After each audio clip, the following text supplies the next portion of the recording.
అతని తరువాత అనాతు కుమారుడైన షమ్గరు న్యాయాధిపతిగా ఉండెను. ఈయన 3వ న్యాయాధిపతి. ఈ షమ్గరు అనగా కత్తి. చెప్పాలి ఏంటి పేరుకి అర్థం ఏంటి?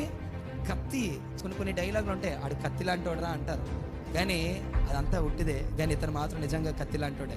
ఫిలిష్తీయులలో 600 మందిని మునుకోల కర్రతో హతము చేసెను. అతడును ఇశ్రాయేలీయులను రక్షించెను. రాయబడిన మాట ఏంటంటే ఇశ్రాయేలీయులను రక్షించిన. చాలా పెద్ద మాట. ఎవరి గురించి ఆ మాట రాయబడలేదు, కానీ ఈయన గురించి ఈ మాట రాయబడింది. ఏంటో తెలుసా? ఇశ్రాయేలీయులను రక్షించిన వ్యక్తి. ఒక కర్రకి ఎడ్జ్లో ఒక షార్ప్ నైఫ్ లా ఉంటుంది, అది మునుకోల కర్ర. ఆ మునుకోల కర్రతో ఈ వ్యక్తి ఏం చేశాడో తెలుసా? 600 మందిని ఫిలిష్తీయులను చంపాడు. ఫిలిష్తీయులు మామూలు కాదండి. ఫిలిష్తీయులు ఎలాంటి వారంటే వీరు యుద్ధ నేర్పరి గలవారు, అలాగే ఆయుధాలు కలిగిన వ్యక్తులుగా వీరు కనబడతా ఉన్నారు. అలాగే ఇనుప సామాగ్రికి బాగా పదును పెట్టే వ్యక్తులుగా వీరు కనబడతా ఉన్నారు. ఆయుధాల సంపద కలిగిన వారు ఈ ఫిలిష్తీయులండి. మన ఇండియా పాకిస్తాన్కి యుద్ధం జరిగింది కదా, మన ఇండియా కూడా మంచి ఆయుధాలు కలిగిన దేశంగా దేవుడు తీర్చిదిద్దినందుకు దేవునికి మహిమ కలుగుగాక. అయితే ఆయుధాల సంపదలో మొదటి స్థానం ఎవరున్నారో తెలుసా? ఇశ్రాయేలు దేశము కలిగి ఉన్నారు. ఒకప్పుడు ఇశ్రాయేలు ఎక్కడికి వెళ్ళారంట?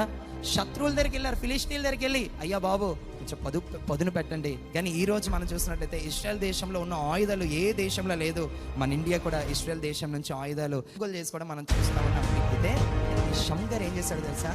వారి దగ్గర అన్ని ఆయుధాలు ఉన్నా కూడా ఒక్క మునుకోలు కర్రతో ఏం చేశాడండి? 600 మందిని కొట్టి హతము చేసినట్లు మనం చూస్తా ఉన్నాం. బిగ్గరగా స్తోత్రాలు చెల్లిద్దాం.